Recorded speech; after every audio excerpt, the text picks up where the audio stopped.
Sí, muy buenos días a todos. Estamos comenzando una edición más del programa de Cambio en el Debate. Es un espacio que nos permite analizar, nos permite compartir ideas, opiniones sobre temas coyunturales que nos afectan y que hay interés sobre todo para todos los michoacanos. Es un espacio que nos brinda a Cambio de Michoacán para poder vertir estos temas y poderlos analizar con actores importantes, con especialistas, con conocedores del tema. Ya se han tratado varios temas. En esta edición vamos a hablar sobre un tema muy importante que nos concierne a todos, tanto a ricos, a pobres, a la gente que vive en la ciudad, a la gente que vive en el campo, que es el tema de la seguridad alimentaria. El tema de la seguridad alimentaria es un tema de ahora sí que de seguridad nacional y es una necesidad humana. Hay que garantizar los alimentos de calidad y en oportunidad a la gente que no tiene que comer o que cada vez van aumentando más los costos, los incentivos, pues va siendo todavía más complicado a la vida. Entonces de eso vamos a hablar esta vez en el programa. Yo quiero presentar a los invitados que hoy nos acompañan. Nos está acompañando el ingeniero Rafael Ruiz.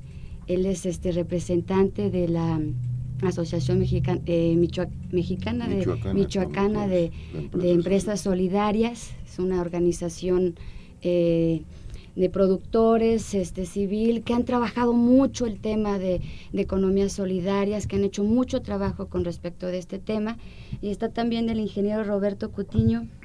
Él es ahorita director de Desarrollo Rural de la Secretaría de Desarrollo Rural.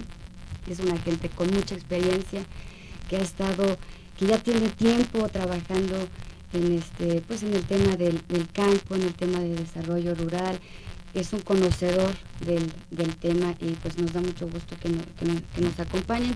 Yo soy Marx Aguirre, vamos a estar aquí platicando un ratito, debatiendo. Esperemos que los que nos estén ya viendo no se separen por ahí y vamos a comenzar. Yo quería empezar el tema del tema. ¿Qué calor hemos sentido estos días, no? ¿Cómo nos afecta a nosotros? ¿Cómo nos afecta a la hora del día a diario? Entonces, ¿cómo afecta esto también al campo? ¿Cómo afecta a la producción? ¿Cómo afectan estas sequías que estamos viviendo cada día? Estas heladas de repente, estas granizadas que hay. ¿Cómo afecta al campo y cómo llega a afectar al consumidor, que al final somos todos? Que al final somos todos los que consumimos carne, consumimos verduras, consumimos frutas, consumimos de todo al final. ¿Qué está pasando? Porque uno lo siente este calorcito, pero sí, a la hora en la tierra, a la hora de sembrar el agua, todo eso, ¿cómo está afectando, ingeniero? ¿Qué nos dice al respecto? Pues apunta usted un aspecto sumamente importante en eso de la seguridad alimentaria, ¿verdad? Justamente este tema que usted toca es una cuestión novedosa, parece, para nosotros de los últimos años, el desfasamiento que hay en el comportamiento del clima. Estas temperaturas que estamos hoy sufriendo son derivadas justamente del concepto de cambio climático, del calentamiento global, que parece que son términos que no tienen efectivamente un receptáculo, pero que son una realidad. Mire, afectan de la siguiente manera. En primer lugar, la evaporación de los suelos se duplica, se triplica en condiciones de esta naturaleza. Eso ejerce presión sobre nuestras fuentes de agua. Los cultivos son cada vez más afectados justamente por la sequía. Como ejemplo le puedo poner, el año pasado, derivado de estos fenómenos climáticos, se afectaron 54,000 hectáreas. Esas fueron las que se dejaron de producir. Si estuviéramos hablando de que fueron hectáreas de maíz, estuviéramos hablando de casi 300,000 toneladas que dejamos de producir. Uh-huh. Cuando esto sucede, se generan se generan alzas de precio, se genera más pobreza en la gente, se genera más conflictos en el campo. Y eso nos obliga a tener que importar de otros estados esta semilla y en algunos casos a tener que importar desde otros países, ¿verdad? Así es. ¿Sí? Hay una primicia básica que dice, no se puede generar desarrollo si no se tiene garantizado la alimentación básica de la gente. Entonces, ¿qué pasa, ingeniero, cuando no estamos produciendo lo que estamos requiriendo para la alimentación? ¿Qué está pasando? Sí, Marx, mira, pues primero, gracias por invitarnos. Creo que es importante este tipo de participaciones en donde la gente se puede dar cuenta de qué es la importancia sobre todo de estos temas, soberanía alimentaria y cambio climático. Decirte muy rápido a ese respecto, nomás que en el cambio climático, bueno, el hombre es el principal autor, ¿sí? Porque todo esto se ha dado, bueno, en base a la globalización, a mecanismos de modelo neoliberal, en donde, bueno, pues el recurso es más importante incluso que la vida, ¿no? Y desgraciadamente, pues estamos en una situación ya no de prevención, sino de contingencia. En ese sentido, pues es muy claro que afecta de mil maneras la participación, no de la sociedad y del campo rural, sino en términos generales, ¿no? Yo dejaría esa primicia, somos nosotros los que hemos afectado a la naturaleza y que ahora estamos muy preocupados por revertir los daños, que es muy difícil revertirlos. Efectivamente, yo creo que es muy incierto en México consumir lo que producimos. Primero, bueno, pues ya lo decía el Inge,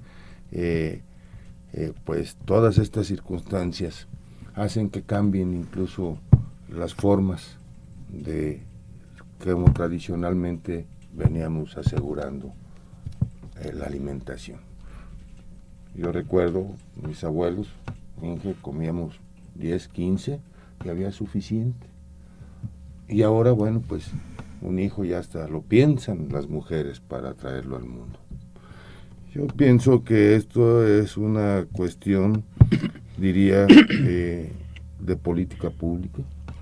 Mientras en este país no cambiemos y modifiquemos las formas de establecer condiciones para que la mayoría de la gente pueda tener acceso a la soberanía alimentaria y a la seguridad alimentaria, estamos muy lejos. Yo te soy franco, no creo que en este mecanismo de modelo y en el que estos últimos años se ha implementado todavía más indiscriminadamente las importaciones, no solamente de granos, sino de todo tipo de alimentos, pues eso ha generado que haya más pobres en este país.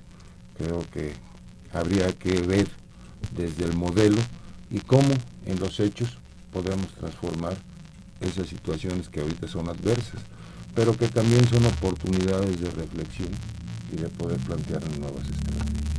Así es un tema muy importante. Tú tocaste dos puntos importantes, Rafa, el tema de la soberanía alimentaria y el tema de la seguridad alimentaria, que van de la mano pero no son lo mismo. La soberanía alimentaria, según la FAO la maneja como todas estas políticas y todos estos programas para que un país pueda garantizar la alimentación a su gente. Y la seguridad alimentaria es que una familia se garantice en lo básico, en lo necesario, alimentos sanos y nutritivos. Y realmente a veces parece que no es un tema importante y sí se tiene, no está en las agendas de los candidatos como un tema electoral, pero no se han hecho realmente las cosas y es un tema que va a generar, que está en focos rojos. Ya se maneja a nivel mundial, cumbres, acaba de pasar una cumbre en Río, todos los programas que se han hecho, Brasil, el caso de Fome Cero, el caso de también, bueno, aquí está Los Sin Tierra, está, bueno, sin maíz no hay país, el hambre no espera, etcétera. Es un foco que está ahí, entonces yo creo que es un tema coyuntural ahorita, para ver cuáles van a ser también las propuestas o cómo lo van a integrar en sus programas los candidatos o a futuro los tomadores de decisiones, este tema que nos afecta a todos, a las amas de casa, a todos. Hay un déficit de producción. Yo creo que el ingeniero nos puede decir bien cómo estamos trayendo productos que no estamos produciendo aquí, cómo es posible que seamos un país que come frijoles y tengamos que traerlos de otro lado. Somos los hombres del maíz en el Popol Vuh. Somos los hombres del maíz y tenemos que importar el maíz. Somos una cultura que come una serie de alimentos y no los importamos, sí. De mariscos y de pescados y todo lo que tiene, bueno, ni hablar porque tenemos un litoral importantísimo que no está aprovechado, que no está sacado, 300 kilómetros y hay un déficit, hay un déficit, por ejemplo, que yo quisiera que nos hablara el ingeniero de cómo estamos consumiendo las cosas que nosotros no podemos y cómo es un punto ahí tangible de hacia dónde hay que enfocarnos, ¿no? Perfecto. Bueno, mire, Marcita, efectivamente el concepto de soberanía alimentaria surge justamente en una cumbre mundial de alimentación en 1996, aunque ya se venía hablando de soberanía alimentaria, pero se venía hablando desde los 70, se hablaba políticamente nada más. Pero no es sino hasta el 96 en donde realmente los países se ponen de acuerdo para establecer este término como un término de política mundial, debido a que la política neoliberal mundial también genera una gran presión hacia los productos agroalimentarios, hacia el mercado. Es decir, la política neoliberal lo que quiere es vender, y tú vende para acá y vende para allá y vende a donde puedas. Y eso genera que en ese énfasis de vender, estamos a veces dejando a nuestro país sin productos. En México puedo poner un ejemplo con el café y con el plátano, por ejemplo. El café y el plátano son productos que se venden grandemente en los países del norte. Se producen en el sur y se venden en el norte. Allá están los grandes mercados, en el norte de Europa, en el norte de América. Y eso ocasiona que nos quedemos sin esos productos nosotros, que nos comemos del café y de los plátanos, nos comemos los productos de menor calidad en México. Entonces, de ahí deriva este concepto, pero efectivamente, debo decirle, vamos a decir para el caso de Michoacán, que es lo que nos preocupa. Aunque aparentemente somos superavitarios en maíz, vamos a decir, en un efecto como el del año pasado, que más de 50,000 hectáreas se afectaron por fenómenos climatológicos, pues nuestra estadística de producción ya no es la misma, tiene que bajar y en ese caso tenemos que importar. De esta manera puedo decirle, importamos sorgo, importamos arroz, importamos frijol importamos casi el 60% de lo que nos comemos en el estado. ¿Sí? En sorgo importamos el 30% de lo que consumimos para producir carne en el estado. Aunque somos productores de puerco por excelencia, de carne de puerco, resulta de que somos importadores de carne, es decir, lo que producimos no abastece al mercado de Michoacán. Importamos, hablando de número de cabezas, importamos del orden de unas casi 300,000 cabezas de ganado porcino anualmente. Y en bovino tenemos que importar del orden de unas 60,000 cabezas de ganado anualmente. Es decir, cuando hablamos de carne estamos hablando también de granos, porque con los granos se forma la carne. Entonces, usted tocó un tema importante. Los kilómetros del litoral, tenemos más de 210 kilómetros de un litoral que no lo explotamos absolutamente para nada. Así es. Importamos más de 5,000 toneladas de camarones cuando lo pudiéramos tener aquí nosotros, ¿verdad? Y yo creo que entre todos, si preguntamos algunas variedades de pescado que consumamos, las limitamos a 3 o 4 cuando hay más de 100 variedades de especies que se pueden consumir y que se pueden hacer solamente en la costa michoacana, solamente en la costa michoacana, ¿no? Efectivamente. Entonces, Inge, ¿cómo ve usted? Mira, yo comentaría rápidamente un poco lo que entiendo yo como soberanía alimentaria, y bueno, pues es la libre determinación de los pueblos de tener el acceso a sus alimentos, ¿sí? Y la seguridad, ya lo decías tú, tiene que ver con una alimentación sana, oportuna, nutricional y eficiente. Nomás quiero decirte que recuerdo que México en general tiene el primer lugar en obesidad infantil. Así es. Entonces, ¿qué quiere decir? Que bueno, pues estamos haciendo todo lo contrario a lo que deberíamos de hacer. Yo también quisiera comentarte que en este sentido, bueno, efectivamente, además hay riesgos muy graves con las importaciones. Nada menos ahorita en las redes está circulando el tema del arroz que viene de Estados Unidos y que trae problemas de contaminación, y que aún así lo compramos y lo comemos, que es peor, ¿no? Y yo lo que pienso es que habría que hacer muchos esfuerzos de formación, educación, sobre todo en el campo. Nosotros siempre hemos dicho en la organización que no hay que darles el pescado, hay que enseñarlos a pescar. Nosotros sentimos que todas las cuestiones del paternalismo se deben de ir ya dejando. Los programas subsidiarios que además no benefician a todos, sino a algunos cuantos, ¿no?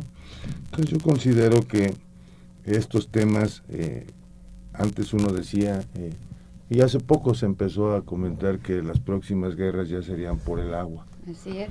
Pero creo que antes las guerras van a ser por el hambre. Ya hay en este país indicios de hambruna en muchas comunidades indígenas. Entonces tenemos que ser muy concretos y muy claros. Mientras el presidente en turno no acepte que existe una crisis alimentaria, pues a él no le va a pasar nada, ¿no? Si hay un problema de fondo que habría que ver, Max. Así es, Rafa, yo creo que eso es muy importante. Yo por eso quería que tomáramos este tema en esta mesa del debate, en el cambio en el debate. Justamente recordemos también lo que pasó ahora en Chihuahua, ¿no? Y no estamos alejados. Esto pasa aquí y no se dice. Se dice, pero a cortas voces y todo, pero realmente hay un problema de escasez de alimentos y de altos costos. Cuando se le pregunta a la gente, ¿qué estás produciendo? ¿Qué estás sacando? Pues lo están sacando como pueden y comprándolo como pueden. Las semillas que antes se utilizaban para la milpa, para las cosas, pues ya cada vez son semillas que ya no sirven, pues los transgénicos, por las empresas. Ya es todo un mercado que ya está perfectamente planeado para depender. Entonces esto yo decía en un principio que nos afecta a todos. Nos afecta a todos a la hora de ir a comprar un litro de aceite. Ya cuesta, cuando costaba determinada cantidad, ya cuesta más del doble y nos reducen la cantidad. Sí. Esto es para los que tenemos la posibilidad de ir a los supermercados y comprarlos. Pero hay otra mitad, no por oírnos así elitistas o populistas, la mitad que no lo compran en un supermercado y que compran a las capacidades que se puedan. Entonces, ¿qué pasa con las especulaciones que hacen las transnacionales, no? ¿Qué hacen todas estas grandes empresas que están metidas en el país o que están especulando con los granos? ¿Y qué pasa con las organizaciones, por ejemplo, AMPES, que están tratando, que son una forma de salir, de poder contrarrestar también todas estas, por ejemplo, las transnacionales, que están metiendo semillas mejoradas supuestamente para mejorar producción, pero es todo un mercado de especulación. Entonces empiezan también las organizaciones pequeñas a formar sus pequeñas, intentar hacer proyectos productivos y todo, y es toda una gran desventaja que tienen estas empresas en comparación con las empresas grandes. Uh-huh. Entonces, ¿qué se está haciendo con respecto de esto, ingeniero? Bueno, desde el punto de vista institucional, qué es lo que podemos proponer ahora en estos inicios, ¿no? Pues fíjese que este punto también es un punto de suma importancia, sobre todo en estos tiempos.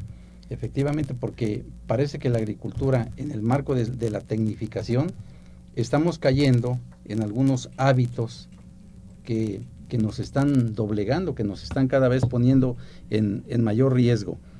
Las nuevas semillas, las semillas mejoradas, si bien son semillas que producen más, pero requieren de más fertilizante, requieren de más agua, son más caras, están ocasionando que perdamos nuestras variedades criollas, originarias, exactamente, originarias de México. Le voy a dar un dato que es aterrador. Hace unos 40 años, producir un kilo de maíz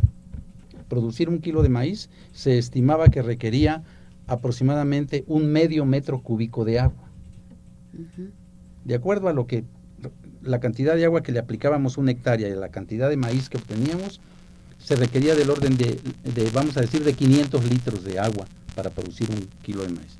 En la actualidad estamos requiriendo de 4 metros cúbicos de agua para producir el mismo kilo de maíz. Lo que platicaba Rafa, que comía la familia completa y sobraban productos. Hoy ya no es así, porque ya no hay agua, porque estamos ejerciendo una presión brutal sobre este recurso natural, uh-huh, que se nos va. Ya estamos viendo eso que comentaba usted de lo del norte del país, es una manifestación de que el agua se nos está agotando cada vez más. Pienso que ahí hay una gran brecha para que el gobierno, y como decía hace un momento, para los candidatos, para los señores, las personas que hoy buscan un cargo en los gobiernos estatales o federales, creo que deberían de poner la vista a este respecto, sobre todo buscando el beneficio de la conservación y del manejo del agua, del ahorro del agua. Porque el caso de Michoacán tenemos para riego perforados cerca de 6,000 pozos. De esos 6,000 pozos, el 40% están ya inservibles porque el manto freático se abatió. Ya no hay agua. Ya no hay agua, ¿sí? O sea, que estamos casi trabajando nomás la mitad de esos pozos. Esa es una manifestación de que el agua se nos está agotando también en Michoacán. Y de seguir con esta tendencia, en unos 10 años podemos estar en un panorama crítico también en Michoacán. Así es. Dos temas. Uno, tiene que ver con esto que comenta Roberto, en el que efectivamente, yo lo decía al principio, el hombre ha sido el causante de la transformación del mundo. Y en el caso de Michoacán es muy claro, el agua ya es cada vez más deficitaria, nuestros recursos forestales, en un estado donde el 70% es vocación forestal, se han dilapidado en una forma tremenda, sobre todo los últimos años. Y sin ser amarillistas, nosotros los que coincidimos en que la conservación de los bosques y de los ecosistemas es importantísimo, bueno, pues también nos preocupa mucho los cambios de uso de suelo. No hay ley que imponga, hay una opacidad tremenda por parte de las autoridades en términos de cambios de uso de suelo. Nos dicen que desde 80 no hay, cuando Greenpeace dice que ha crecido 250% la frontera del aguacate en el estado de Michoacán en terrenos de vocación forestal. Lo dejo como sin entrar a un debate si los aguacateros son buenos, no. Yo hablo de las condiciones de requerimiento, como lo decía Roberto, del agua que requiere. Y no es lo mismo un bosque a una huerta de aguacate. El bosque retiene mucho más el agua. ¿Qué hace la economía solidaria con respecto de este tema, Rafa? Bien, mira, para nosotros... Es un tema muy importante que... Mira, la economía solidaria, tú lo sabes, se basa en principios y valores, se establece el trabajo en equipo como una primicia y de alguna manera se privilegia la integración de grupos y equipos para trabajar en un objetivo común. Y una de las patas de los pilares es la conservación de los recursos naturales, porque desde nuestro punto de vista no puede ser lógico de que por un lado estés acabando y privilegiando alguna otra cosa. Por eso yo te decía, es un cuestionamiento. Hay un dicho que dice, Dios perdona, el hombre perdona, pero la naturaleza no nos va a no perdonar perdona. Y yo creo que es muy importante tener esa visión de la conservación. Obviamente, pues aquí entramos otra vez en la cuestión de orden, de marco legal y de política pública. Pero además, en el otro tema que estábamos hablando, creo que Monsanto, Cargill, que es mexicana, pues Monsanto, que es extranjera, pues se han empoderado y son los dueños de las semillas. Entonces ahora resulta que tú no puedes sembrar una semilla que antes podías sembrar porque ya tiene una patente. Así es. En Michoacán hemos logrado conservar nuestros maíces criollos. En la meseta purépecha todavía encuentras el azul, el negro, ¿sí? Y que de alguna manera no es porque el gobierno en turno se haya preocupado por conservar, sino los mismos productores que además de sus tradiciones y culturas han conservado este tipo de semillas. Pero hay otro problema. Ya se habla de la agricultura industrial, que tiene que ver con los biocombustibles. Ahora el maíz, la caña de azúcar y muchos otros, pues son, ¿qué te diré? Ya un espacio que la mercadotecnia mundial de las grandes transnacionales pues está ya poniendo como una posibilidad real de que de lo que antes comíamos ahora produzcamos gasolina. Nosotros en el gobierno pasado le pedimos a Lionel que no se instalara una sola, ¿sí?, planta visualizando de biodiesel, de bioenergía, sino que primero aseguráramos la alimentación de todo el mundo, porque nosotros consideramos que en estos tiempos la gente come 2 veces al día, la gran mayoría. Algunos que somos privilegiados pues podemos hacer los 3 alimentos, pero hay gente que no lo puede hacer, y yo creo que eso tendríamos que irlo valorando en toda su dimensión. Hay datos, por ejemplo, mira, Rafa y el ingeniero Cutiño, por ejemplo, según los datos del Instituto Nacional de Salud Pública en Michoacán, hay más de 30,000 niños con grados de desnutrición. Son cosas, niños que van a ser jóvenes, que van a entrar a trabajar, crecen con deficiencias, porque sabemos que un niño desnutrido, las capacidades son, se ven disminuidas, por eso el tema tan importante, ¿no? La desnutrición no es lo mismo un niño bien nutrido de un país a un niño desnutrido que nada más está comiendo, cuando bien le va, tortillitas con chilito, porque a veces para los frijoles ya no alcanza, o nopales guisaditos, porque ya los frijoles ya... Pero ya somos tampoco. Buenos, ayer le ganamos a Holanda en el fútbol. Sí, en esas cosas, Ajá. pero ¿qué pasa entonces qué pasa con lo que nos viene, ¿no? Sí. Entonces, cuando uno pone el tema en la mesa, pues es un tema que nada más se queda en la mesa, que realmente tiene que haber una incidencia en los programas y en las propuestas de los gobiernos. Yo creo que es un momento coyuntural para que se retome y se tome realmente a conciencia. ¿Qué hacen los demás países? A pesar de los tratados que se han firmado con que se firmó con Estados Unidos, el famoso TLC, en donde se dijo que no se iban a dar subsidios, pues al final los gringos siguen dándole subsidios a sus productores. Sí, y nosotros aquí quitamos todo, disminuimos todos y les dijimos, órale, háganle como puedan. Y ya esto se suma todavía las cuestiones que no están en nuestras manos, pues que son las del clima. Entonces, hay iniciativas que han hecho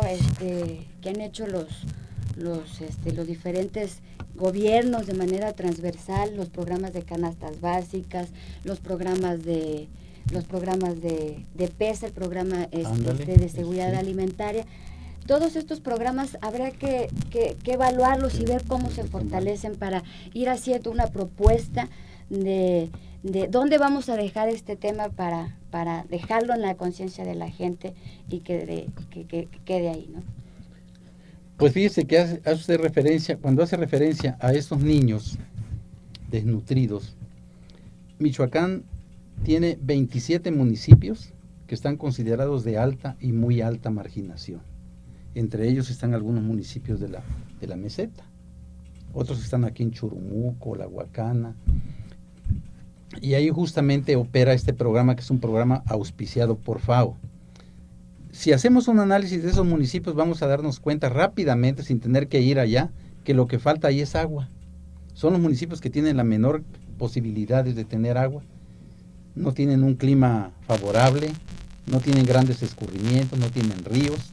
Entonces, para que vea cómo está ligado, pues sí, efectivamente, si ahí no se genera un programa estratégico de producción de alimentos, la desnutrición va a seguir. Es decir, cuando hablamos de marginación, se convierte en aspectos, es marginación en alimentación, marginación en cultura, marginación en educación, marginación en salud, en muchas cosas, pues.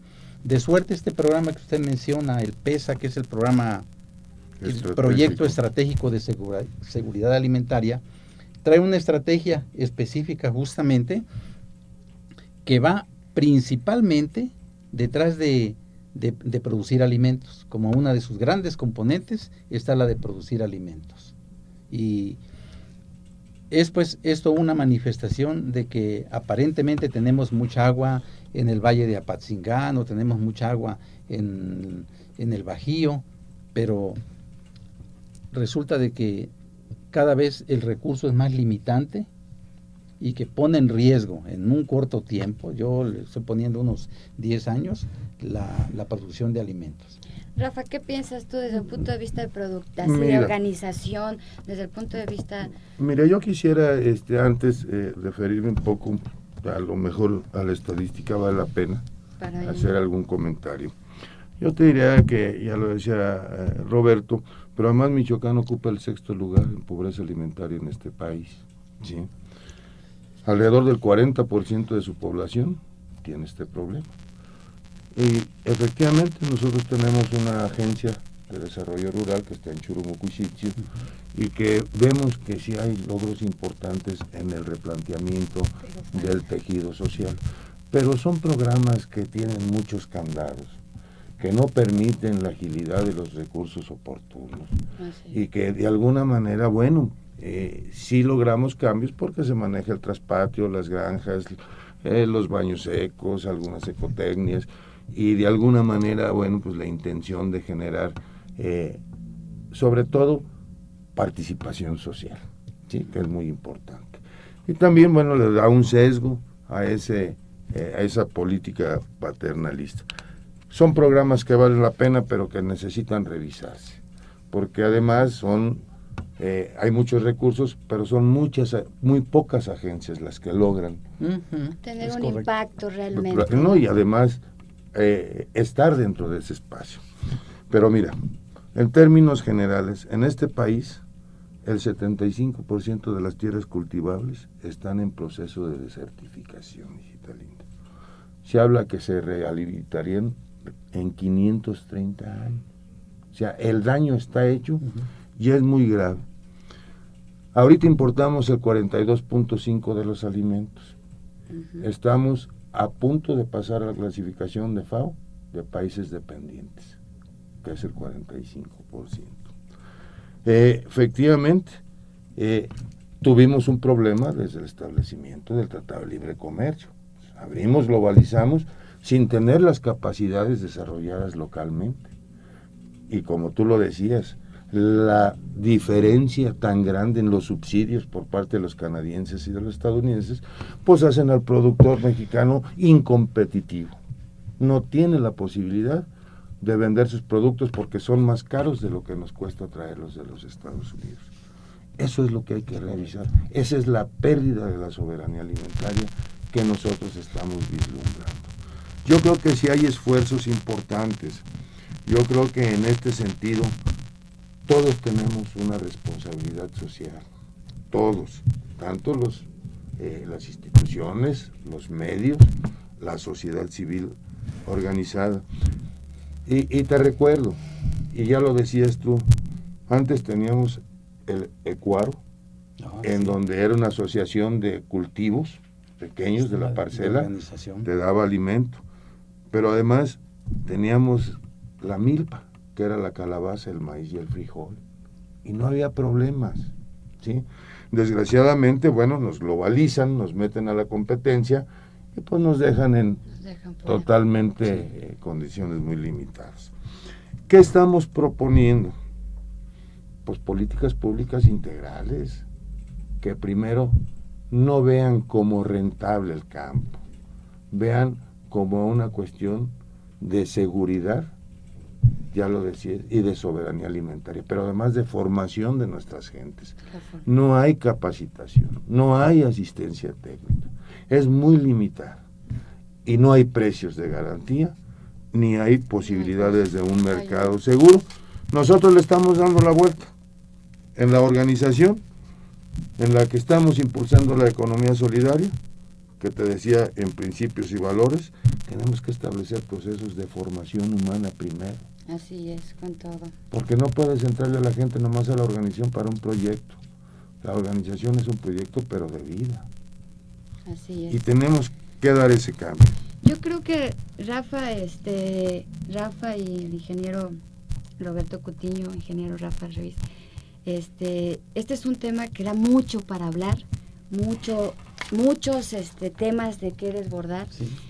Les agradezco mucho que hayamos podido platicar y tomar algunos temas así muy pues de aquí y de allá, porque es un tema que hay que seguir analizando. Me gustó mucho la participación, esperemos que sea de interés, que formemos esta conciencia a los de arriba, a los de en medio y a los de abajo. Claro. Realmente hay muchos temas, este es un tema, yo creo que siempre, hasta que no esté atendido, va a ser un tema coyuntural.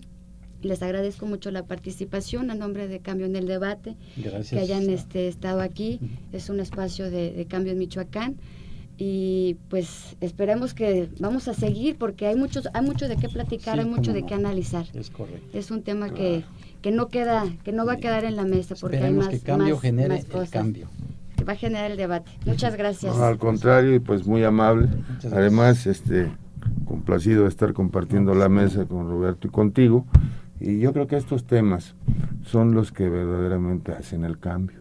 Hacen el cambio. Es que hay que hacer honor a este diario, que además, bueno, pues tiene muchos años en este estado. Así es. Pues muchas gracias. Gracias y los que nos acompañaron también. Esto nomás.